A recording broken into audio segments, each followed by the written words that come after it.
Welcome to the journey of transformation. In the fifth stage of our journey, we have been studying the principles, parables, and conversations of Jesus that help us understand how to love our neighbors as we love ourselves, so that we can love as our Father loves, unconditionally. Now we're going to be looking at a principle that Jesus taught in the Sermon on the Mount about the priority of pursuing peace with people and reconciling ourselves with those with whom we have conflicts. Our reading is taken from Matthew chapter 5, beginning with verse 21 to 26. So let's read Matthew chapter 5, beginning with verse 21. That's where Jesus says, "You have heard that it was said to the people long ago, 'You shall not murder, and anyone who murders will be subject to judgment.' But I tell you that anyone who is angry with a brother or sister will be subject to judgment. Anyone who says to a brother or sister, 'Raka,' is answerable to the court, but anyone who says, 'You fool,' will be in danger of the fire of hell. Therefore, if you are offering your gift at the altar, and there remember that your brother or sister has something against you, leave your gift there in front of the altar. First go and be reconciled to them, then come and offer your gift. Settle matters quickly with your adversary who is taking you to court. Do it while you are still together on the way, or your adversary may hand you over to the judge, and the judge may hand you over to the officer, and you may be thrown into prison. Truly, I tell you, you will not get out until you have paid the last penny." Many of us prefer to simply avoid confrontations in our relationships. They are unpleasant, sometimes difficult to resolve, and have the potential for becoming worse if we try to speak directly with the people involved. If we have to be around such people, we tend to ignore the conflicts if possible, rather than deal with them openly. If the conflict does not prohibit us from achieving our personal goals, then all is well. But then our relationships remain superficial, and our smiles do not come completely from our hearts. Even if we make the decision to forgive any offenses and treat the individuals as if nothing has happened, they may still harbor resentment that needs resolution. Loving our neighbors as ourselves ought to mean that we want our neighbors to have the same peace we wish to enjoy. Jesus taught much in the Sermon on the Mount about peace, but the passage we are now considering shows the priority of pursuing peace. There are 4 instructions that are connected by the strikingly high value the Father places on peace. 2 of these teachings are examples about how we ought not to incite conflicts ourselves. The other 2 show the extent to which we ought to go to resolve conflicts. The first contrasts what Moses taught the people of Israel under the laws of the Old Covenant with what Jesus came to teach in the New Covenant. Jesus' audience understood that one of the 10 commandments Moses gave Israel was not to murder. The principles Moses taught made a distinction between killing for self-defense or for the protection of the lives of others, and murder for personal benefit, such as revenge or anger or robbery. Murder out of revenge or anger, of course, was the final step of no return that made peace impossible with the object of one's anger. Jesus, on the other hand, taught his disciples an incredibly higher level of love for their neighbors. He not only condemned killing and taught his followers to love their enemies, but he also forbade them from allowing their anger to incite conflicts. In our anger, we allow our emotions to take control over our reasoning power. Anger robs us of the capacity to rationally discover the best way to resolve a conflict and instead uses words and behavior that escalate the problem. Our anger makes us just as responsible for our conflicts as the other person who might have raised the argument in the first place. Then Jesus provided another example of how we ought not to contribute to conflicts. His Jewish audience knew that their tradition forbade them from using the word raka to insult people. This word was an Aramaic expression of anger, used as a severe insult to imply someone was senseless or empty-headed. Jesus indicates that insulting someone to this degree could lead to an appearance before the Sanhedrin court, the ruling religious authority among the Jews in Palestine during the first century. At the other end of the spectrum of negative, disrespectful words was the word fool. Raka was taboo, and fool was traditionally permissible. It is possible that every language and culture has a similar range of words people could use to characterize their enemies, some taboo and others permissible. But Jesus taught his disciples that even using the word fool would be problematic, not with the Sanhedrin, but with God. What all such words have in common, whether taboo or permissible by society's standards, is firstly, disrespect for fellow human beings, created in the image of God, and secondly, the escalation of conflicts. Disrespect for others robs them of emotional life and kills our emotional energy. Unresolved conflicts offend our Father, the God of peace, and none of these expressions are expressions of love for our neighbors. So the first two principles Jesus taught in this passage instruct us not to contribute to conflicts through behavior or language fueled by anger. The next two principles surprise us by revealing how responsible we are to pursue peace. The first is, if you are offering your gift at the altar and then remember that your brother or sister has something against you, leave your gift there before the altar. First, go and be reconciled to them, then come and offer your gift. Jesus' audience would have understood that bringing a gift to the altar referred to bringing an animal or an offering from their harvests to sacrifice on the altar as a way of expressing gratitude to God and making peace with Him. It would be an act of worship, ensuring a strong, faithful relationship with God. So Jesus taught that if we desire to have a peaceful, strong relationship with God, we should first pursue peace with those who surround us. In fact, before offering the gift to God, leave the gift at the altar and give the gift of reconciliation to your parent and to your neighbors first.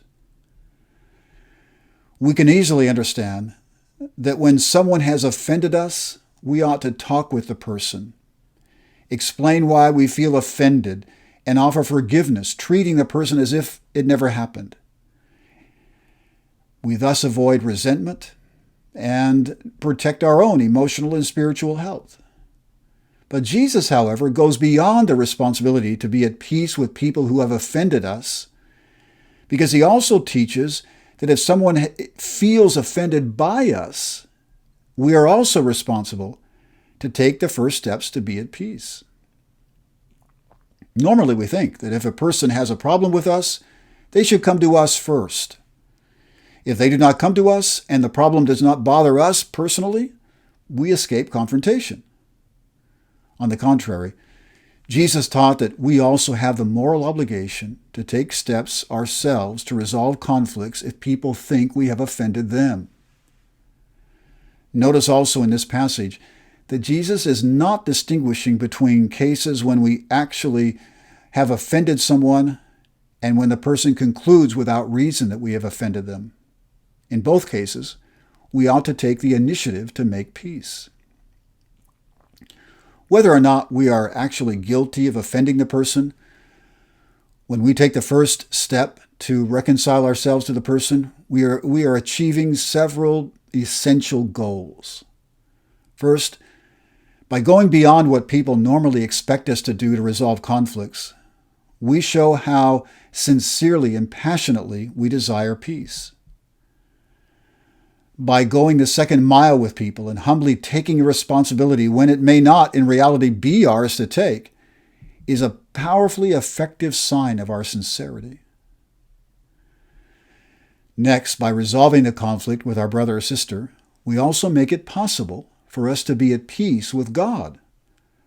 Remember, first, seek peace with the children of the Father, and then you can have peace with the Father and offer him your gift. John, one of the disciples of Jesus, who had an anger and aggression problem when he first began to follow Jesus, learned very well this lesson about peace. In the latter stages of his life, he wrote that it is impossible to hate your brother and love God at the same time. 1 John 4, verse 20 and 21. If we consistently live in love, God will live in us. Finally, by taking the initiative to help a neighbor who feels offended heal, we love our neighbors as we love ourselves. Remember, to love ourselves means to have a healthy care for ourselves. Because we care for ourselves, we try to avoid confrontations and resolve resentment when someone offends us. We know resentment harms us. But if we love our neighbors as we love ourselves, we ought to want our neighbor to experience the same peace we feel, free of grudges and resentment. Just like the Samaritan came close to the injured Jew to heal him, we come close to the person who feels offended by us. We make the decision to become a neighbor, going to the person unconditionally, giving healing a chance.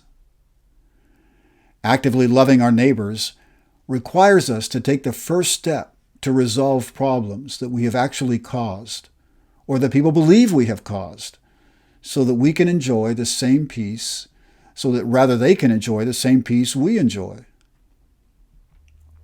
The fourth principle in this passage explains our moral responsibility in civil cases when someone, maybe a neighbor, takes us to court to bring an accusation against us or sue us for a wrong they believe we have committed against them.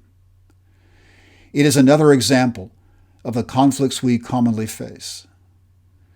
The normal reaction of most people in such cases is to hire the best lawyer that their money can buy and defend themselves, going down fighting, as we say, even if they know they are fully guilty.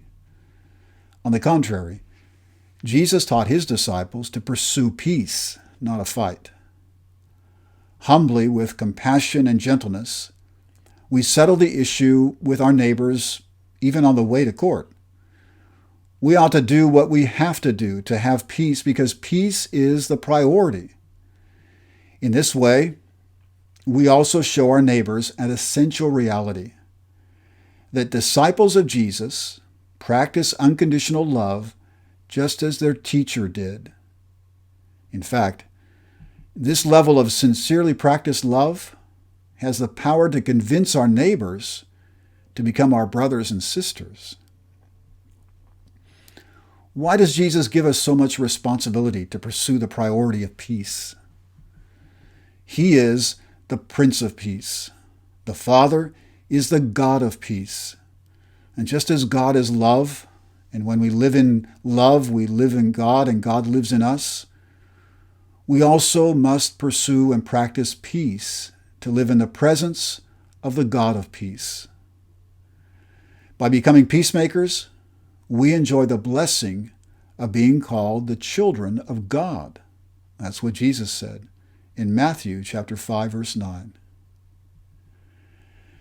Now let's think about the qualities of love, such as humility and compassion and gentleness, that we find related to these principles we've just described. Of course, there is first peace. Peace is a quality of love. It is to be in agreement and harmony with people without conflicts.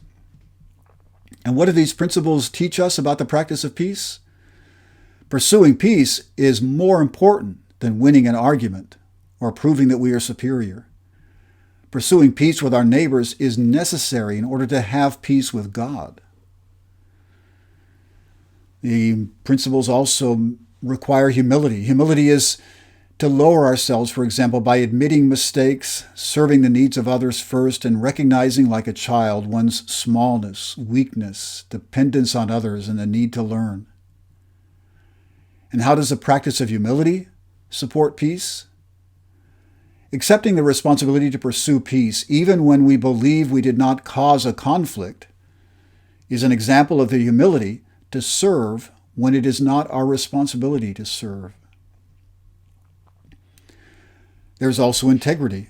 Integrity is to be the same person no matter whom we are with or where we are. Transparent, sincere, and honest. How does the practice of integrity support peace? To say we love God and have peace with Him while we are angry with our neighbor is a lack of integrity. In the same way, we lack integrity if we pretend to be at peace when there is a conflict. And patience. The principles require the practice of patience. Patience is to hold back negative emotions, tolerate, wait, and not give up. So how does the practice of patience support peace? With patience, we hold back negative reactions to people in order to pursue peace consistently. Patience is also the power to persevere in our pursuit of peace with others. There's also gentleness. Gentleness is to treat others with tenderness instead of severity, not wanting to harm them. How does the practice of gentleness support peace? Gentleness in word or action replaces anger and provides the environment in which reconciliation is possible. Compassion, too, is required, another quality of love. It is to feel the suffering of another person deeply enough to want to relieve their suffering.